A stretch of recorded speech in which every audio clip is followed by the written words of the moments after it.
Kampung Jaya, Pelanduk Ibu dan ada istilah budaya orang Melayu kita iaitu bergendang. Apabila bergendang mereka akan berpantun. Dia orang kata Haji Riu Haji Terazak ketiga dengan Haji Pabila. Apa diriau, apa dirasa. Petik bunga sulit kepala. Itu maklumat yang kita terima daripada orang-orang kita. Tumpuk naik ruang gagai manang kumih. Masa datuk nenek kita ataupun orang-orang yang dapat maklumat, kita tidak ada menerima maklumat dan kita tidak minta maklumat. Bagaimana yang dicerita oleh orang-orang tua kita, walaupun yang rasmi, tidak rasmi, kehadiran mereka meninggalkan tanah air mereka di Wajuk, Sulawesi Selatan pada tahun 1926, lebih kurang. Mereka ini tidak terus ke Sarawak. Mereka singgah di daerah Pontian, Johor, itu di Benut. Bertani, bersawah dan sebagainya. Kita nak katakan tak ada tempat Sulawesi itu besar, luas tempatnya. Tapi oleh kerana, sebab itu kita kata tadi, mungkin di sebelah Semenanjung, mungkin lebih awal mereka berpindah. Jadi mungkin mereka dapat maklumat daripada keluarga-keluarga mereka yang lebih dulu menjejakkan kakinya di Melaya di Semenanjung. Mungkin maklumat itu menyebabkan mereka berpindah. Dan satu lagi, minat orang Bugis ni suka merantau, suka belayar. Dan kata orang, kalau orang Bugis ni, kalau laut tak payah, dia boleh tahu semua macam mana angin, macam mana apa, dia belayar. Kehadiran orang Bugis Sarawak, kita tidak dapat maklumat yang tepat. Mungkin ada kedatangan dia lebih awal ataupun kemudian itu kita belum dapat pastikan dengan tepat. Maknanya kalau di Bugis Kampung Ulu Pelanduk, Ulu Jaya, sekitar tahun 30-an. Mereka meninggalkan tanah airnya di sana dalam tahun 1926.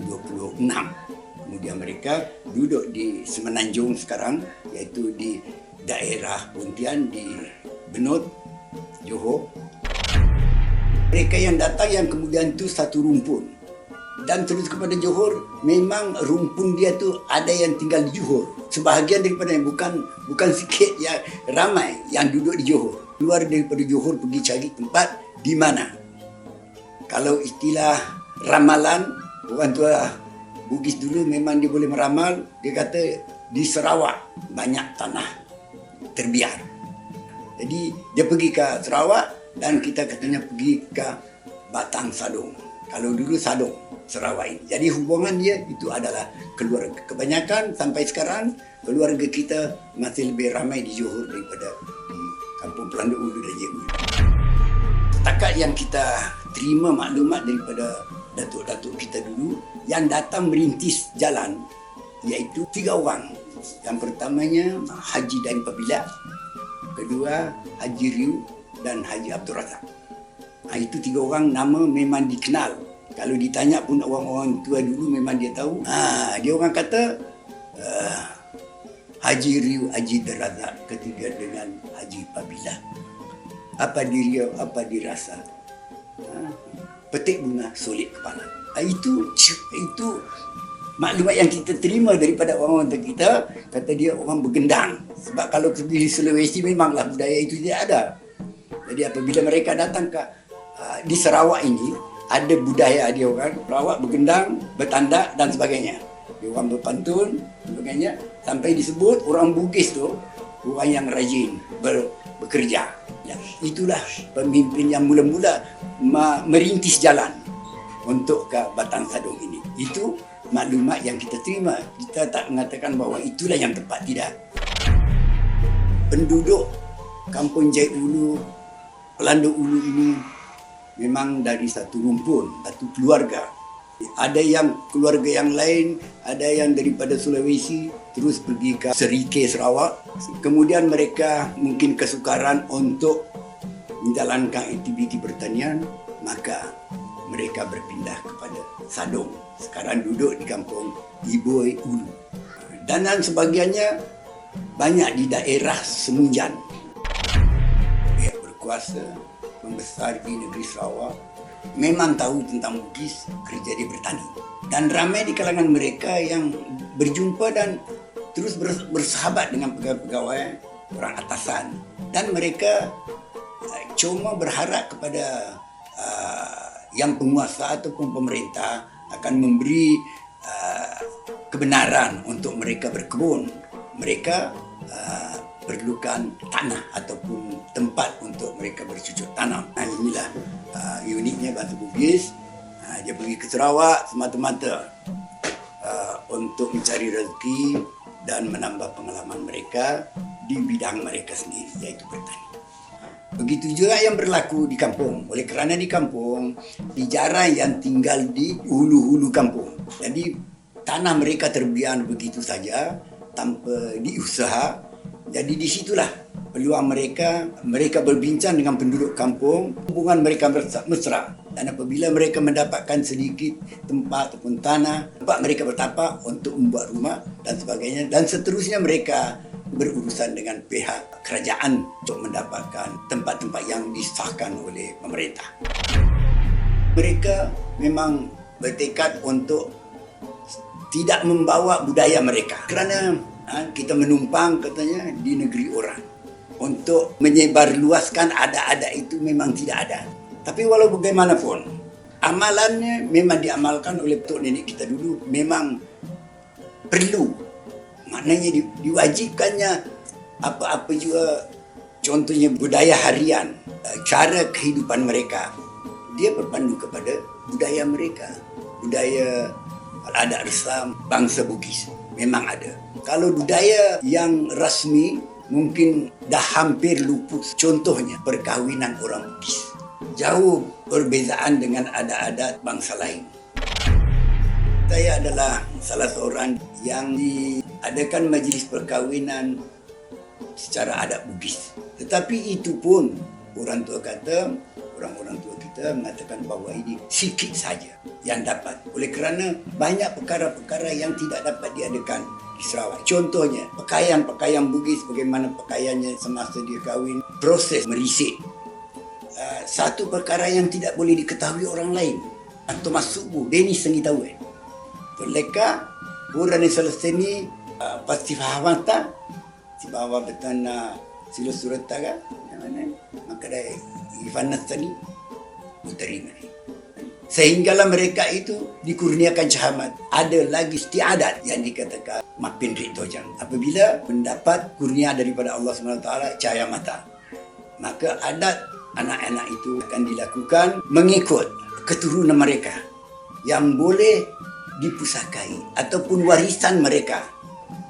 Yang lain banyak lagi ada berkhatan ataupun bersunat. Kalau di tanah Bugis, kalau bersunat itu berkhatan itu, kata orang Bugis, nade tu ni ibu gau masunat ya kode nai farat batedong. Maknanya kita tak jalankan upacara berkhatan itu kalau tidak menyembelih kerbau. Banyak perkara-perkara harian mereka yang perlu menggunakan budaya. Contohnya pergi buat kenduri. Semua ada adat budaya mereka. Ini masih diteruskan, yang tak begitu berat masih diteruskan, umpamanya pergaulan mereka dengan bangsa lain. Cara mereka untuk sama-sama di dalam satu jualah majlis dan sebagainya.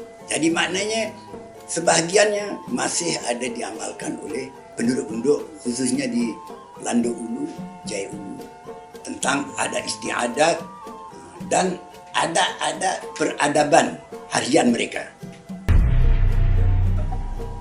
Adat orang Bugis ni, kalau Bugis Wajo memang begitu. Dia ada salah silah dia.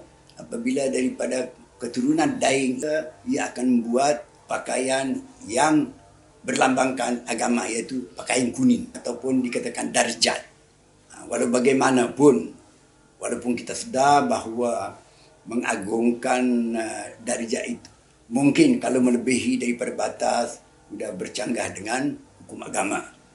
Tapi walau bagaimanapun, adat itu tidak hilang, menjadi satu ilmu untuk kita, khususnya warisan pangadareng dari gimana betul nak, iaitu sidi tahu engkau mana yagi mana aga-aga, mana orang parang, mana ada ngederena, kemudian mana keturunan. Engkau keturunan aga keturunan wedingi betulna sirapa mencaji ni Fedi matandri betulna onrona madara matandri onrona. Jadi maknanya kalaupun ianya tidaklah menidakkan bahawa hukum, memang ada yang mengatakan bahawa manusia itu adalah sama di sisi Allah kecuali takwanya. Antara anak-anak kurang perhubungan kita, maka budaya kita bahasa. Pertamanya setiap bangsa ada bahasa. Jadi maknanya bahasa itulah yang membawa kita memperkenalkan bahawa Bugis. Bugis ini macam mana? Bugis. Ada bahasa Bugis? Ada. Jadi maknanya untuk mengembangkan ini, maka disitulah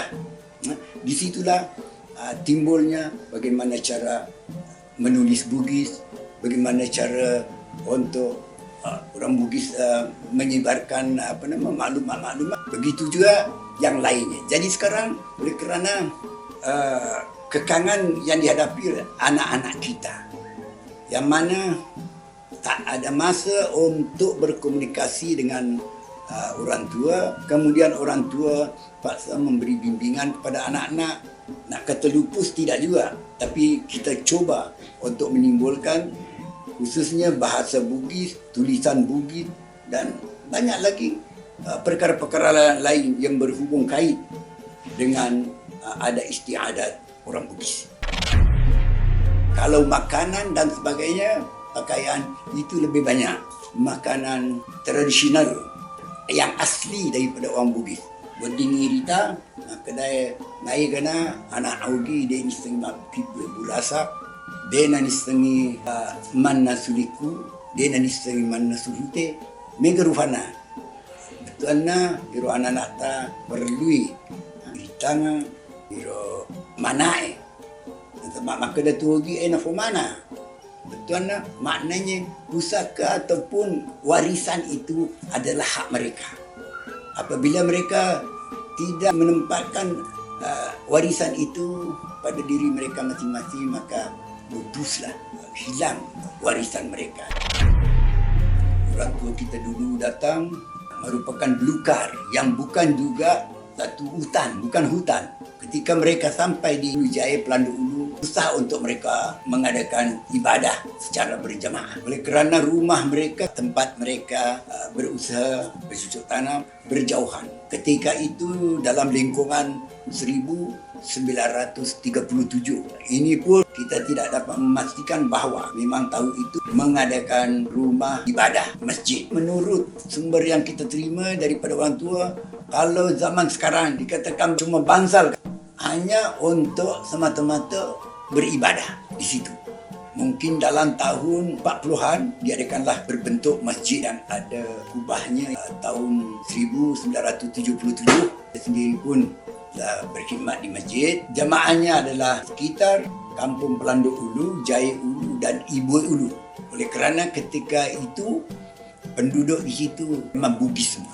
Maka terciptalah cadangan daripada penduduk kampung menyebutkan bahawa nama masjid ini kita gelar sebagai Masjid Al-Bugisia. Dan ini adalah masjid keempat dan tapak yang sama daripada masjid yang kedua, ketiga dan sekarang keempat. Itu sebahagian yang sikitlah daripada jarah kemasukan orang Bugis, dan tidak dipertikaikan bahawa mungkin ada orang Bugis yang kedatangan dia lebih awal, belum dapat pastikan dengan tepat. Jadi agak betul na lebih na aku ini betul na tumatu aye, wedingi betul na difitai anak ada na ugi kuan mengi kuan naro naisengi, maka dia boleh ada anak nama saku. Jadi mumpuni matu betul na renun nak.